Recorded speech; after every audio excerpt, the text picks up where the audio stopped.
Explain doctrine of indoor management under companies act, ठीक है। Also state the circumstances where the outsider cannot claim relief on the ground of indoor management, ठीक है। तो simple बात है, यहाँ पर डॉक्ट्रिन ऑफ इंडोर मैनेजमेंट की बात करते हैं। तो डॉक्ट्रिन ऑफ इंडोर मैनेजमेंट किसको फेवर करता है? Doctrine of indoor management outsiders को फेवर करता है। वो क्या बोलता है कि आउटसाइडर्स को कंपनी की जितनी भी इंटरनल प्रोसीडिंग्स है उसके बारे में पता होना ज़रूरी नहीं है। वो क्या कर सकता है? अज्यूम कर सकता है कि कंपनी ने अपने सारे इंटरनल प्रोसेसेस तो ठीक से फॉलो करे होंगे। अगर इंटरनल प्रोसेस में कुछ मिस्टेक होगी तो उस मिस्टेक को पकड़ने की जवाबदारी आउटसाइडर की नहीं है। तो doctrine of indoor management outsider को फेवर करता है। जस्ट एक क्विक रिवीजन कर लेते हैं कि इसके अलावा और कौन से डॉक्ट्रिन थे। डॉक्ट्रिन ऑफ अल्ट्रा वायरस था, डॉक्ट्रिन ऑफ कंस्ट्रक्टिव नोटिस था जैसे, और इस क्वेश्चन में जो पूछा है डॉक्ट्रिन ऑफ इंडोर मैनेजमेंट। तो डॉक्ट्रिन ऑफ अल्ट्रा वायरस क्या बोलता है कि any act done which is against the articles of association of the company is void. Doctrine of constructive notice किसको फेवर करता है? कंपनी को फेवर करता है।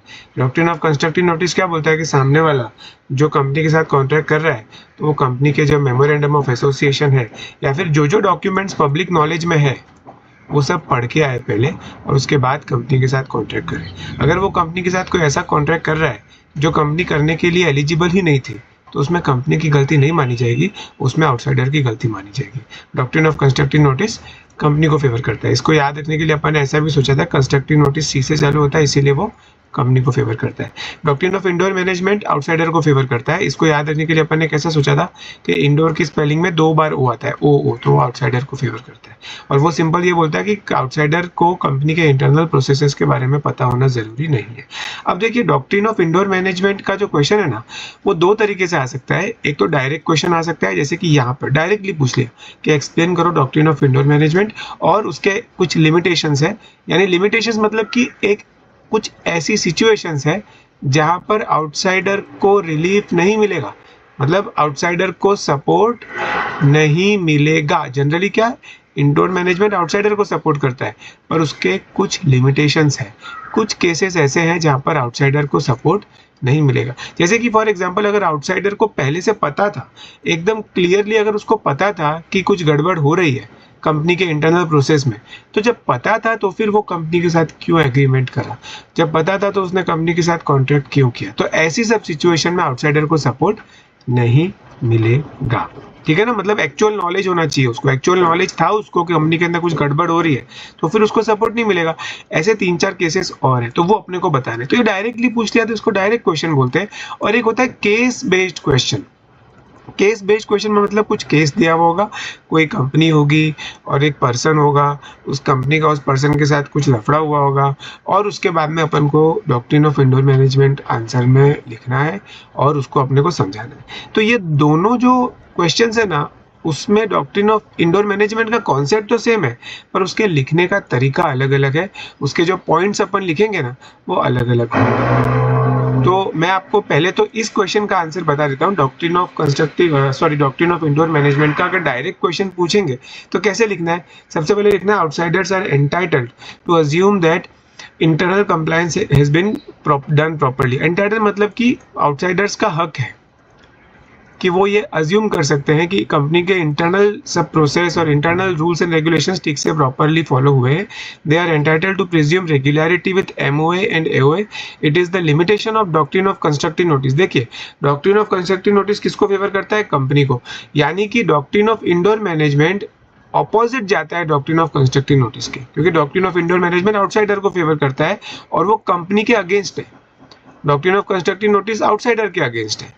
तो यानी कि डॉक्ट्रिन ऑफ कंस्ट्रक्टिव नोटिस का एक लिमिटेशन हो गया doctrine of indoor management. Limitation बोलना मतलब कि यहाँ पर आप ऐसा समझो, लिमिटेशन मतलब कि ऑपोजिट जा रहा है वो उसके, ठीक है।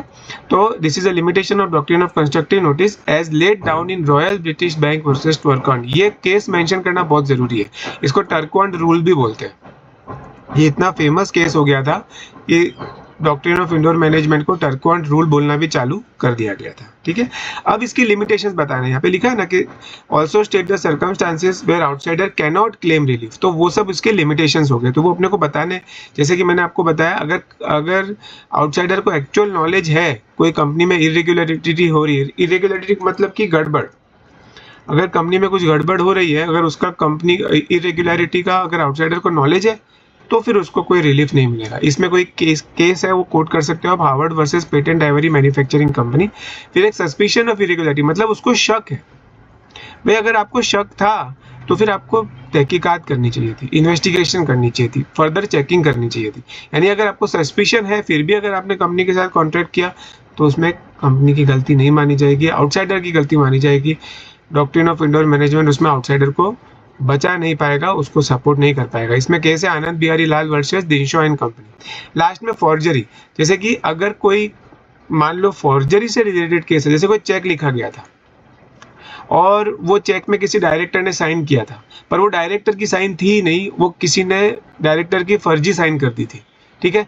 तो आप ऐसा नहीं बोल सकते कि हमको क्या पता कि ये चेक के ऊपर साइन फॉर्जरी करी हुई थी। उस केस में doctrine of indoor management outsider को बचा नहीं सकता, क्योंकि वो फॉर्जरी का केस है। भले ही इसमें आउटसाइडर की कोई गलती नहीं है, पर फॉर्जरी के केस के अंदर डॉक्ट्रिन ऑफ इंडोर मैनेजमेंट नहीं बचा सकता। ये डॉक्ट्रिन ऑफ इंडोर मैनेजमेंट की लिमिटेशन है, ठीक है। इसमें केस कौन सा आएगा? Ruben versus Great Fingall Consolidated. तो इसको याद रखने के लिए अपन ने कैसे किया है? Internal compliances in MONAOA my, Royal British Bank versus Turquand and room, actual knowledge all, suspicion of irregularity stage, forgery fine. So in my room all stage fine. इस तरह से इसका एक अपन ने निमोनिक बना लिया। तो ये तो हो गया जब क्वेश्चन डायरेक्ट पूछा गया हो। अगर केस बेस्ड क्वेश्चन हो, जो कि पहले अपन एक देख भी चुके हैं, केस बेस्ड क्वेश्चन के अंदर इस तरह से इसको प्रेजेंट करना होता है, जिसमें मोटा मोटी सेम ही बात लिखी है, क्योंकि इंडोर ऑफ मैनेजमेंट का कॉन्सेप्ट तो चेंज होने नहीं वाला, पर उसको लिखने का तरीका अलग होता है। केस बेस्ड होता है तो उसको थोड़ा प्रैक्टिकल पॉइंट ऑफ व्यू से आंसर को प्रेजेंट करना होता है। तो ये अपन ऑलरेडी देख चुके हैं। Person dealing with company need not inquire internal proceedings, फिर stakeholders need not inquire whether necessary meetings were convened, external members can presume that internal proceedings are as per the document submitted to ROC. What happens internal to the company is not a matter of public knowledge. If this doctrine was not there, then the company could escape creditors. और इसका mnemonic बनाया था ice melts rapidly producing evaporation. तो अपने को थोड़ा सा ध्यान इस तरह से रखना है कि एग्जाम में क्वेश्चन अगर डायरेक्ट पूछा गया है तो ये वाला निमोनिक यूज करना है, in my room all stage fine. और अगर केस बेस्ड क्वेश्चन पूछा गया है तो ice melts rapidly producing evaporation. इस टाइप से आप लिखोगे तो आपके मैक्सिमम मार्क्स आने के चांसेस है। क्योंकि अगर सपोज करो आप केस, मान लो कि डायरेक्ट क्वेश्चन था, इस डायरेक्ट क्वेश्चन में अगर आप ये केस बेस्ड वाला अगर लिख के आओगे ना तो मार्क्स तो मिल जाएंगे, पर थोड़े से मार्क्स कट भी सकते हैं। क्योंकि देखो यहाँ पर ये जो केस बेस्ड है इसके अंदर अपन ने टर्को एंड रूल मेंशन नहीं किया है, फिर ये एक्चुअल नॉलेज और ये सब लिमिटेशंस वाली बात नहीं करी है, तो एग्जामिनर को मार्क्स काटने का आपको बहाना, एग्जामिनर को एक रीजन मिल जाएगा मार्क्स काटने का। अगर आप इस तरह से लिख के आओगे डायरेक्ट क्वेश्चन में तो 6 में से 5.5 तो पक्का आपको मिल जाएंगे।